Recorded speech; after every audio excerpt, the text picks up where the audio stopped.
steps for losers, man. I don't get involved in that stuff, but. Angel Rashad Milligan rolling out. That's a good question. Brandon, We you want one quick can't question? ask Rashad a question. Hey, Rashad. We're in here, isn't it?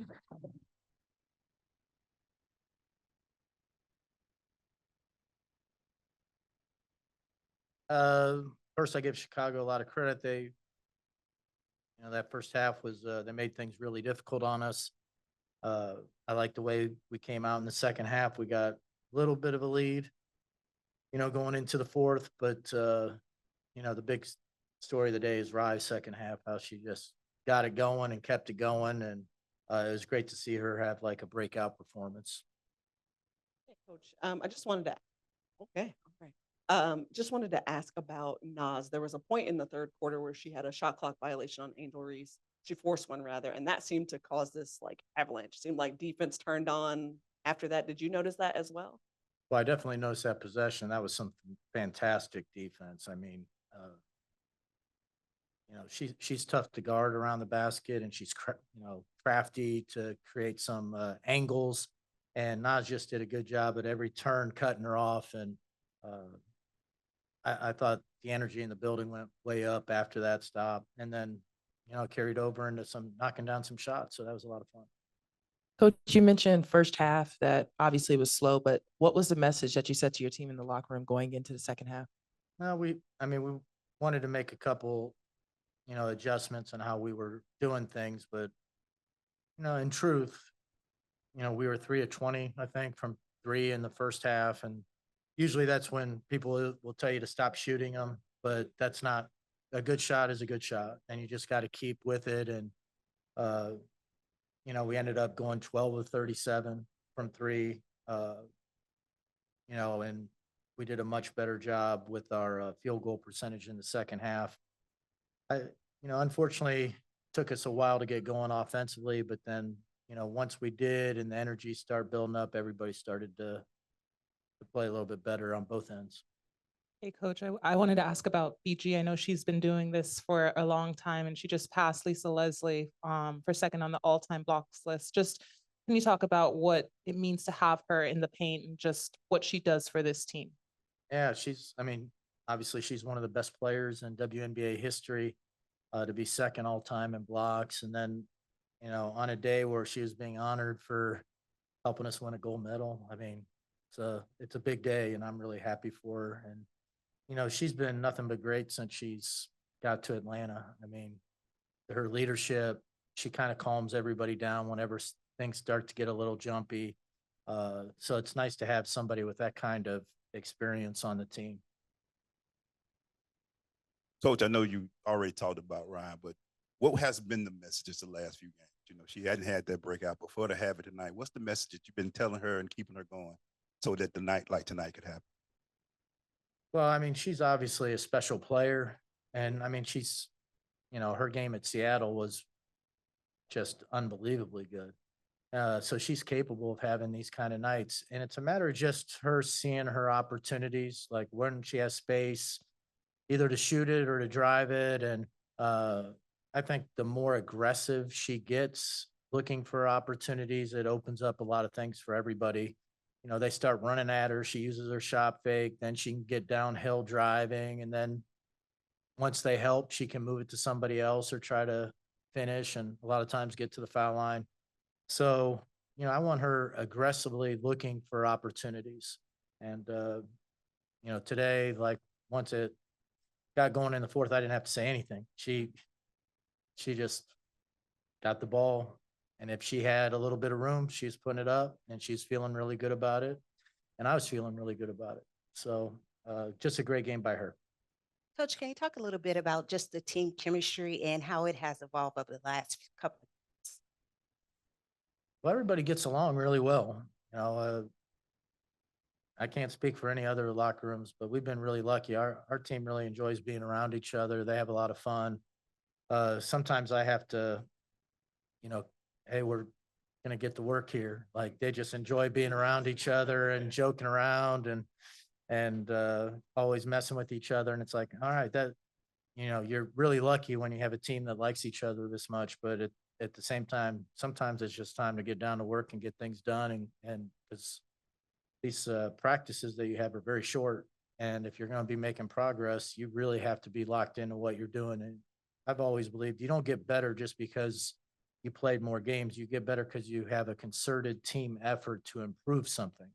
And, it's my job to kind of identify what needs improved, and then hopefully they lock in, and whatever it is for that day or two things for that day, that we actually see some progress in those areas.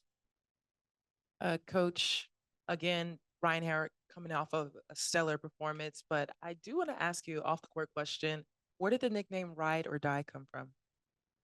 I just made it up. Yeah. I say she's my ride or die, and it's based on ride or die. I mean, she gave me so many nicknames and stuff like that. I thought it would be only fair to have something in return.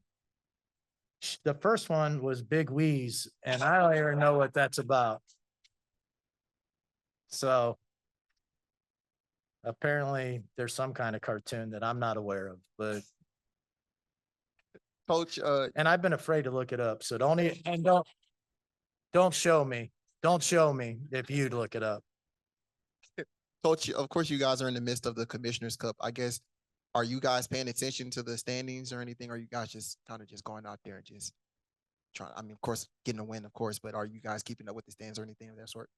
We've won. I mean, we want to win the Commissioner's Cup. Now, we're at a point where we need some help because we, had a slip up, and we can't really control our own destiny, unfortunately. But, we want to keep winning and give ourselves a chance. So if something crazy happens, we can get to that cup and we can win that thing. So for us, that means, we have to win the next two games just to even have any opportunities. But no, we would like to be in it.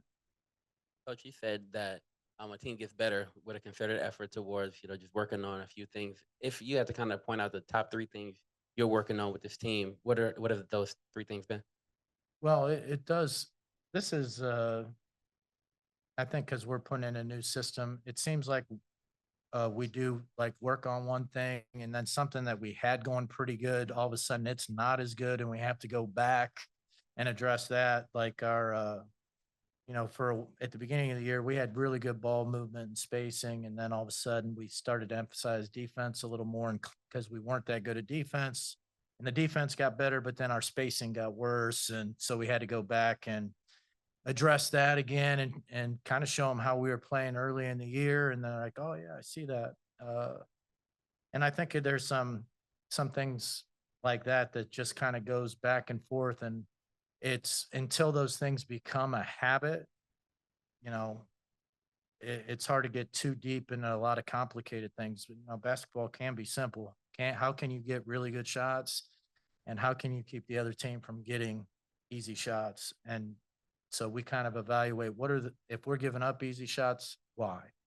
And if we're not getting good shots, why is that? And then that day we work on a couple things to try and help one of those areas. Coach, JC, 12 and 8 tonight, 12 points, 8 assists. Talk about what she does for your offense, your team overall, when she's getting ready to get that rhythm going like she is now. Yeah, I thought she gave us a big lift today, and I think each game's been a little bit better for her. She played 30 seconds of one exhibition, and then we put her back out there, and I think she's still feeling her way around. And one thing about when you bring somebody in, the other guards move into different spots, so they're used to playing in certain positions and plays from certain positions. And then it's now I got to learn it from this spot. And then where can JC play a different spot so that we can get our old spots back? So what we're asking the team to do isn't really that easy, especially on such short practice time. But, the short answer to your question is each game she's gotten better. And I think, she had some huge baskets for us today, and she had great defensive intensity, which made a big difference for us. A couple of her baskets were really tough, like great footwork in the trees, and somehow found an angle to get a finish. And I'm expecting her just to continue to get better just as she gets a few more games under her belt. Hi, Coach. I have a two-part question. Are there any strengths that you felt like the Chicago Sky had over the Dream? And how did you pivot after the first half of the game to get the lead back? Well, I think they were hurting us with their ball screens. I didn't think, uh, they got behind us in the roll a couple times. And, we gave up some either deep catches with the roll or some deep post ups. And, they're pretty good at scoring around the rim. And then, uh, we went under some ball screens on shooters and they made us pay. I mean, I don't know what they didn't make their last few threes, but there's a time for most of the game, they were shooting about 50% from three. Most of them were on defensive mistakes on how we wanted to cover something. So fortunately we got that figured out just in time to make a big run. Like you just kind of got to stick with it and hopefully your run comes. And for us, that was, end of the third, beginning of the fourth. Thank you. Thank That's for losers, man. I don't get involved in that stuff, but. Angel Rashad Milligan rolling out. That's a good question. Brandon, we you want one quick can't question? ask Rashad a question. Hey, Rashad.